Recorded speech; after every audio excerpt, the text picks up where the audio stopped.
మీద అనుచిత వ్యాఖ్యలు చేసినా చాలా కఠినమైన చర్యలు తీసుకుంటామని చెప్పి వాళ్ళు చెప్పడం జరిగింది. సో అది విని మాకు నమ్మకం కుదిరి మా ఎమ్మెల్సీ దువ్వాడ శ్రీనివాస్ గారి మీద, ఇంకా నేను వైసీపీ కార్యకర్తలు నేను మాధురి అనే నా మీద చాలా అసభ్యకరంగా సోషల్ మీడియాలో పోస్టులు పెట్టారు.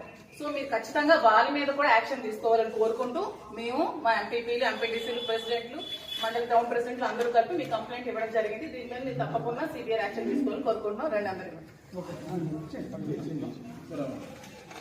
దానికి సంబంధించిన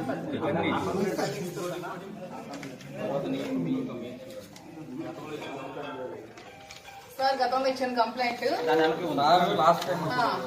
సార్ మీకు కంప్లైంట్ చేసి స్టేషన్ కి వచ్చి ఆల్మోస్ట్ అవుతుంది.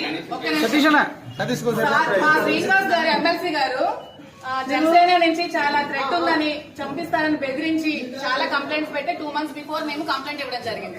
దాని మీద ఎటువంటి యాక్షన్ కానీ ఎఫ్ఐఆర్ కానీ ఫైల్ చేయలేదు. కానీ ఎప్పుడో 2 years బిఫోర్ శ్రీనివాస్ గారు ఏదో జనసేన పవన్ కళ్యాణ్ కోసం మాట్లాడారని చెప్పి దాని మీద కేసు ఫైల్ చేసిన వెంటనే ఎఫ్ఐఆర్ ఫైల్ చేయడం జరిగింది శ్రీనివాస్ గారు. మేము ఇచ్చిన దాని మీద మాత్రం ఇంతవరకు ఎటువంటి రెస్పాన్స్ కూడా లేదండి. అతను ఒక ఎమ్మెల్సీ. సో మాకు ఇంతవరకు మాకు కట్టే మాకు రావాలి కదండి. కేసు అయితే కాపీ ఇవ్వాలి కదండి, మాకు కాపీ ఇవ్వాలి కదా.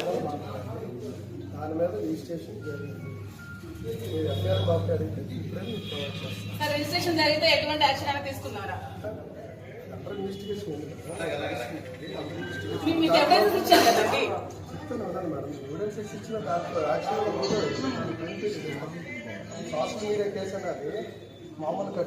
సరే మాకు